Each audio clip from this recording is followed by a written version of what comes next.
তোমাদের কাদের কাদের ওখানে বৃষ্টি হচ্ছে আমাকে জানিও। দেখো আমাদের 3 দিন থেকে বৃষ্টি ধরেছে, তার মধ্যে আমি তো ভীষণ জ্বরে ভুগলাম। আর এই দেখো কি বৃষ্টি এলো। ছেলেটা স্কুলে গেছে, ওর বাবা গেল ছেলেটাকে স্কুল থেকে আনতে।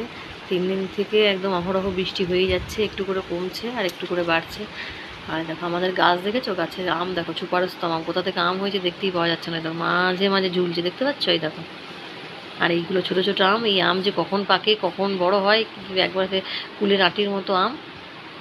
আর যেগুলো বড় হয়, এই গাছের আম কিন্তু প্রচুর বড় হতো আগে, প্রচুর। এখানে আরেকটা আমও আছে, কোথায় ঢুকে আছে দেখা যাচ্ছে না। এই গাছের আম আমাদের কিন্তু প্রচুর মানে বড় হতো আগে, এখন ততটা বড় হয় না, আর অনেক দেরিতে পাকে এটা, কিন্তু খেতে ভালো, টকটা বেশি। আর এই দেখো এখানে একটা জিনিস দেখাই, এই আমটা কি আম বলো তো? দেখতে পাচ্ছ সাইজটা, খালি একবার দেখো, বিশাল বড় একটা সাইজ আমের। দেখো কত বড় আমটা। এই আমটা কিন্তু আম্রপল্লী আম। আম্রপল্লী আম কিন্তু এত বড় হয় না, কিন্তু আমাদের বাড়িতে সব আমই কিন্তু আম্রপল্লী আম। দেখো কত বড় খালি আমটা, আর এত বড় হয়েছে। এই গাছটাতে আমাদের, এই 12 মাসের গাছটাতে এইরকম বড় বড় আম হতো, এর চেয়েও বড় হতো।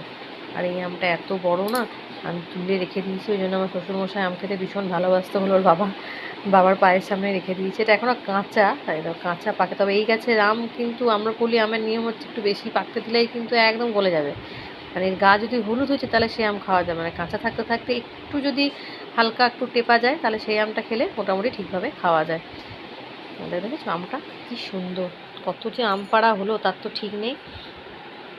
আর আমার শরীর খারাপ হওয়াতে আমি তাও কয়েকটা আম খেয়েছি, শরীরটা ঠিক ছিল না তাও খেয়েছি, যদিও ফলমূল আমি খাই না, তবুও আমটা খেয়েছি। আম একটু জামরুল ঘরে খেয়েছি, কিন্তু এখন এই বর্ষাকালটা না, গাছগুলোতে না সমস্ত ফলগুলোতে একটু করে পোকা হয়ে যাচ্ছে, সেই মতো খাওয়া যাচ্ছে না, আমি খেতে ভালো লাগছে না, ওই জন্য তাও কটা খেয়েছি।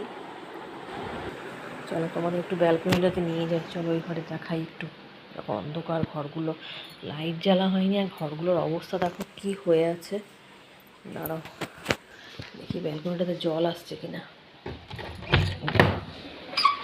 এই দেখো ব্যালকনিতে কি অবস্থা, বুঝেছো? ব্যালকনিতে আমার যত কাঁসার বাসন এইখানে পড়ে আছে, সেই জবে থেকে রং হয়েছে, এগুলোকে আর ঢোকানোর সময় পর্যন্ত হয়নি। এখন তো কাপড় চোপড় এখানেই মেলা হয়।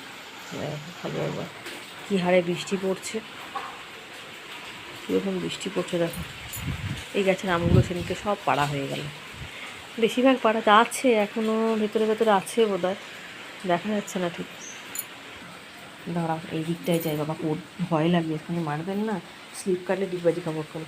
দেখো অবস্থা দেখেছো আমগুলো, দেখো পাখিগুলো কি সুন্দর আমগুলো খেয়ে খেয়ে কেমন নষ্ট করছে, দেখো থাক ওরাও। ও মা, আমি এই দৃশ্য দেখবো ভাবিনি, সত্যি কথা, এ কি অপূর্ব দৃশ্য।